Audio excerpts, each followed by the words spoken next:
They found her face down in a trash-strewn alley behind a quiet neighborhood in Enid, Oklahoma. Her body was stiff, her face unrecognizable from the shotgun blast that ended her life. The shot was so violent it blew her wig off her head and sent it flying 2 feet from where she fell. The shotgun blew her wig off her head 2 feet away. Next to her, a pair of pants, oddly out of place and not hers. There was no ID, no purse, nothing but blood and silence. Whoever left her there didn't even bother to hide the body. They wanted her to be found like that. But this wasn't a robbery gone wrong. The use of a sawed-off shotgun, a weapon that's illegal, modified, and designed to kill at close range, made one thing clear. This wasn't random. This was personal. Shotguns of that kind aren't easy to come by. You don't legally purchase them. Someone had to saw it down themselves. That means someone planned to use it. And the brutal nature of the attack, directly to the face, wasn't just about killing her. It was about erasing her.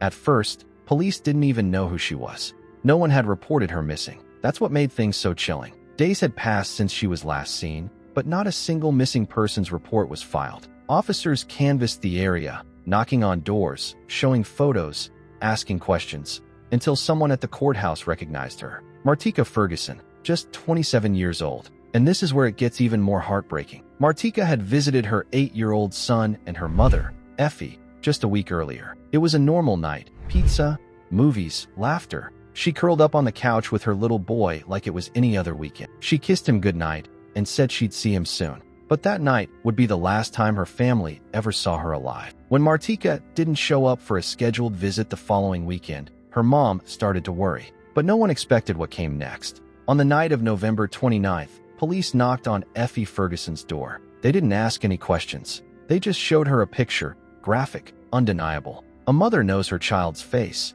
even broken and bloodied. Effie said her knees buckled. She felt her heart stop. Her daughter was gone, and it only got worse. Effie would later say the image haunted her, not just because Martika had been murdered, but because of how it was done. The damage to her face, the position of the body, the casual way her killer left her behind like she didn't matter, like she was trash. And that's when the truth started to come out. Martika had been trying to pull herself together after a rough patch. She struggled with addiction after a painful breakup and lost custody of her son. But she never gave up on him. She left him with people she trusted, her mother, her best friend, while she tried to get clean. Her visits were consistent. Her love for him never wavered. She wasn't perfect, but she was trying. She didn't deserve what happened to her. And that alley? That was no accident. That was chosen, hidden between 2 rows of homes.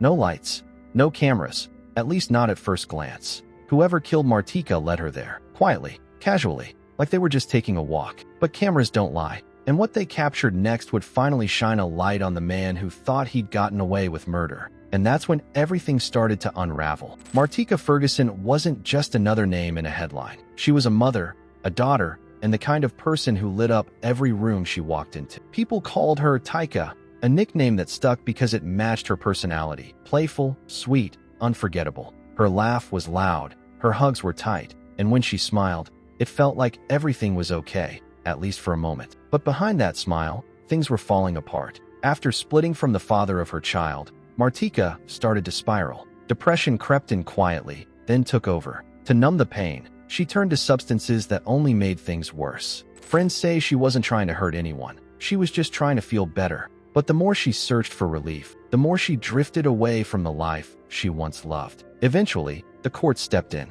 She lost custody of her son, the one person she cared about most in the world. But here's what a lot of people won't tell you. She never gave up on him. Not for a second. She didn't vanish or run. She kept visiting him, kept showing up, kept holding him like nothing else mattered. Because to her, he was everything. Still, some people in her circle started pulling away, judging her, whispering behind her back, saying she was reckless, saying she was a mess. But none of them ever stopped to ask why. None of them saw the pressure, the shame, or how hard she was trying to rebuild from the inside out. They just saw the mistakes. They didn't see the fight. And while some turned their backs, one man, her killer, pretended to listen, pretended to care. He watched her fall, and instead of helping her up, he made sure she'd never rise again. But that wasn't the whole story, because what this man did after taking her life revealed just how heartless he truly was. And it only gets worse from here. The killer didn't count on the neighborhood cameras, but they were everywhere. Porches, churches, even tucked behind garages. What they caught didn't just help police, it nailed him to the wall. At 9:08 p.m., Martika was seen walking alone near the house where she'd been staying. She wasn't in a rush.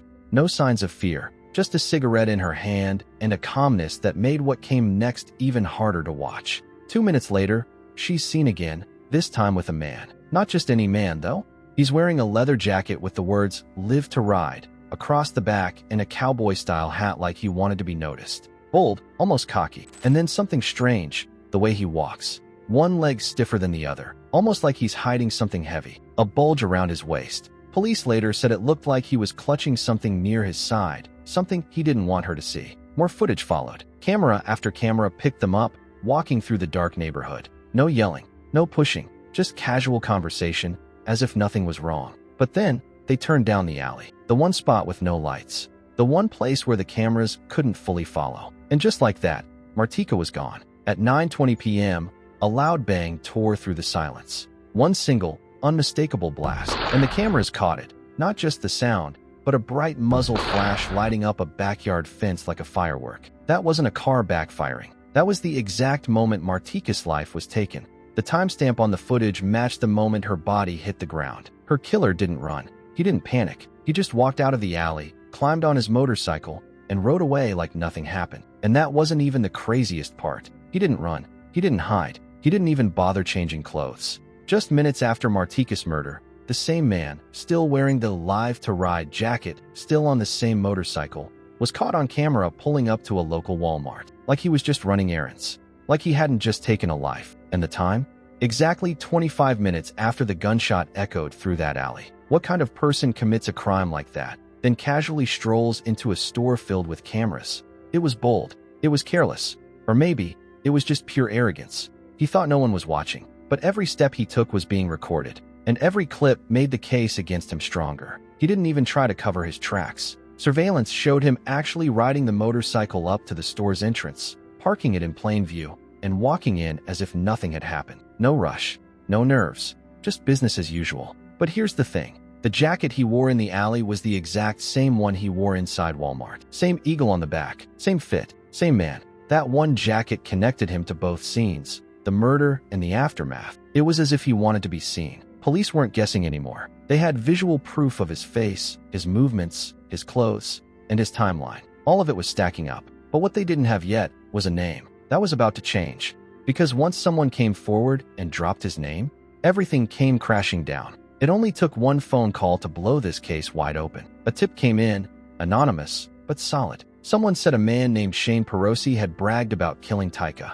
Not just that, he even warned another woman that she could end up like her. That wasn't a slip of the tongue. That was a threat, and it was personal. Turns out, Shane didn't just live near the alley where Martika's body was found. He had a history, a long, violent one. Police already knew his name from past run-ins, and not for minor things. We're talking attacks, aggression, even violence against law enforcement. This wasn't some harmless guy who snapped. This was a man who had no business walking free. The more they dug into Shane's background, the worse it got. Everything about him screamed danger, his record, his behavior, his proximity to the crime. And now, witnesses were saying he'd literally threatened another woman's life, using Martika's name as the warning. You don't say something like that unless you're guilty. You don't reference the victim unless you know exactly what happened. And when police started looking into his home and habits, what they found would finally connect him to the scene of the crime in a way that no one could deny. Because inside Shane Perosi's house was everything they needed to bring him down for good.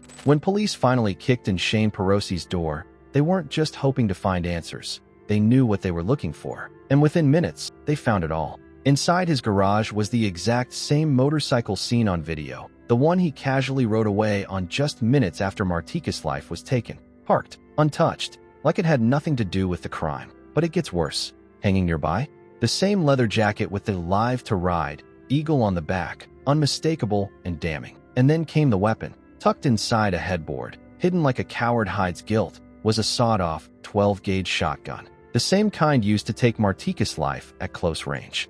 This wasn't just possession, it was premeditation. A weapon like that doesn't accidentally end up under your pillow. He knew what it was for. He knew what he had done. Everything matched. The bike, the jacket, the gun. All of it right there, in his own house. Shane Perosi wasn't just a suspect anymore. He was cornered, and the walls were closing in. But investigators weren't done. because what they discovered next didn't just confirm his guilt, it crushed any chance he had of getting away with it. And the final piece of evidence? It came from his own front porch. He didn't just walk into the trap, he handed police the key and locked himself inside. Shane Perosi's own doorbell camera captured him the night of the murder. Clear as day, there he was, stepping onto his porch, wearing the exact same Live to Ride jacket and cowboy-style hat seen in the footage from the alley, the church, and the Walmart. The timestamp? It placed him at home just after Martika's death, and his outfit? Identical to what witnesses and cameras had seen him wearing before, during, and after the crime. He didn't even try to change clothes. He didn't stash the jacket. He didn't ditch the motorcycle. It was all right there, because he didn't think anyone would catch him. That's not just carelessness. That's confidence. Or maybe delusion. Police didn't need a confession. They had a digital trail of evidence that started at Martika's last steps and ended at Shane's own front door. And that was enough to bring him in. But once inside the interrogation room, Shane didn't explode with anger. He didn't protest or deny. He deflated. Officers later said it was like watching someone give up in real time. He avoided eye contact. He gave short, mumbled responses. When they showed him photos from the scene, of Martika's body, the alley, the shotgun, he didn't argue. He didn't even look surprised. He just sank lower into his chair. There were no excuses, no fake alibis, no rage-filled denial, just long pauses, nods, and a look on his face that told detectives everything they needed to know. He had been found out, and he knew it. One officer described the moment perfectly. The silence was louder than a scream. Still, they pushed. They wanted to know the motive. Why her? Why that night? Why that weapon? Why take the life of someone who trusted him? And when Shane finally spoke, his answer wasn't a confession. It was a coward's excuse. He claimed he thought Martika had stolen something from him. Something small. Something petty. I ain't gotta use big stone from me. You cut twice with the closest you come to my house. Then you got answer being over my house. As if that justified the brutal, close-range killing of a young mother. As if a missing item could somehow explain blowing her face off in a dark alley and leaving her body to rot. It was sickening, and it only confirmed what police already believed. This wasn't about theft. This was about power, control, and cruelty. Shane didn't lose control. He exercised it. That's it. That was his reason for blowing her away with a sawed-off shotgun. Not some violent struggle. Not self-defense. Just a vague, paranoid hunch that something might have gone missing. And instead of asking questions or walking away, he chose to end her life. Over what? A few bucks? A rumor? A missing item he couldn't even prove? It was weak. It was heartless. And it told you everything you needed to know about the kind of man Shane really was. He didn't need a good reason. He just needed control. Experts on violent behavior say it all the time. Most murders aren't planned out like in movies.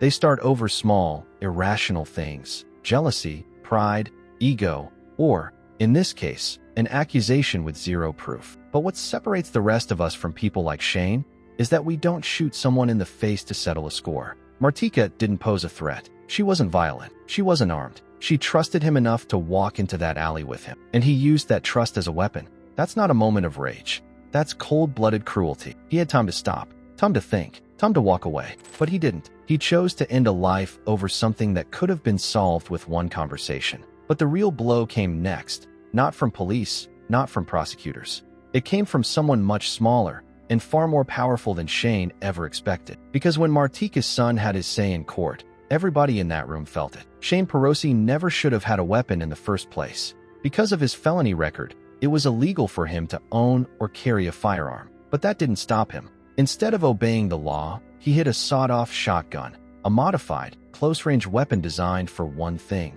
destruction. Investigators believe he tucked it under his clothing that night, keeping it tight to his body as he walked casually beside Martika, pretending everything was normal. He didn't just snap. He planned this. He concealed a deadly weapon and led her into that alley with a purpose. This wasn't some last-minute outburst. This was calculated, cold, and gutless. The shotgun wasn't just illegal. It was illegal for a reason, because someone like Shane had already proven he couldn't be trusted with it. And yet, he made sure to have it with him, hidden from sight, waiting for the moment he decided she didn't deserve to walk away. It makes you wonder, if he really thought she was stealing from him, why not call the police? Why not talk to her? Because deep down, he wasn't looking for justice. He was looking for control, for domination, for the last word. And when the smoke cleared, he thought he'd walk away untouched.